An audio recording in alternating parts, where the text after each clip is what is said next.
ওই ছেলেই আপনার রাজু।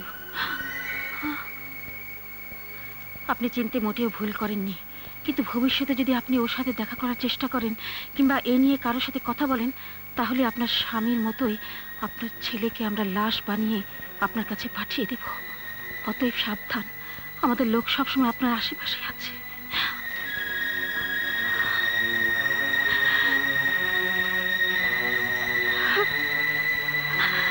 মা,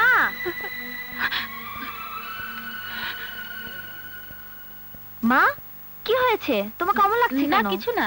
তুই কোথায় গিয়েছিলি? থানায় গিয়েছিলাম, ভেবেছিলাম রাজুর ব্যাপারটা নিয়ে ইন্সপেক্টর শরীফ হাসানের সাথে একটু আলাপ করব। না না রুবি, এ নিয়ে কারোর সাথে কোনো কথা বলার দরকার নেই। মা? হ্যাঁ মা, ভুল আমারই হয়েছে। ও রাজু নয়। ছোট সাহেব, খাওয়া দেবো? না, আপনি শুয়ে থাকুন গিয়ে।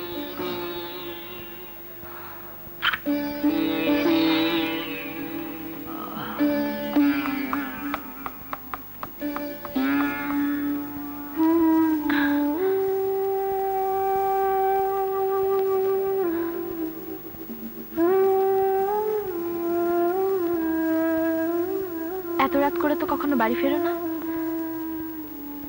আজকাল তোমার কি হয়েছে রাসেল? কি ব্যাপার আমাকে বলবে না? মানুষের জীবনে এমন কিছু কথা থাকে না যা কাউকে বলা যায় না, শুধু দুঃখই বাড়ায়। তোমার এমন কি কথা যা তোমাকে দুঃখ দেয় অথচ আমাকে বলতে পারছো না? সেখানেই তো আমার হার হয়েছে আনা। আপনজনকে কাছেও টানতে পারছি না, দূরেও সরিয়ে দিতে পারছি না। জীবনটা যেন নিয়তির হাতে বন্দী। মাঝে মাঝে এমন রহস্য করে কথা বলো না, তোমার কথার কোনো অর্থই আমি বুঝতে পারি না। প্লিজ রাসেল, আমাকে সহজ করে সব খুলে বলো।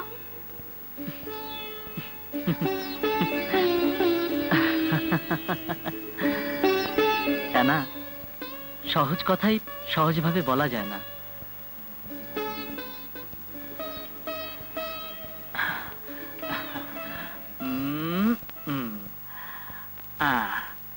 শোন,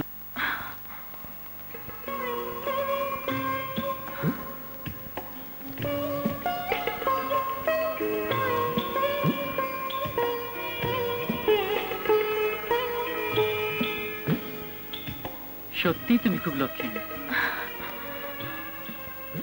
বলছো? তাহলে কথা দাও,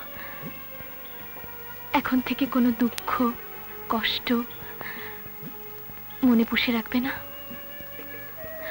সব আমাকে বলবে। তাই হবে না? তোমার ভালোবাসা স্নাত হয়ে আমি একজন মুক্ত পুরুষ হতে চাই। বলো, কোনোদিন আমায় দূরে সরিয়ে দিবে না? আমি তো তোমারই হয়ে আছি রাসেল, মনের মণিকুঠায় শক্ত করে ধরে রাখো, যেন কোনোদিন হারিয়ে না যায়।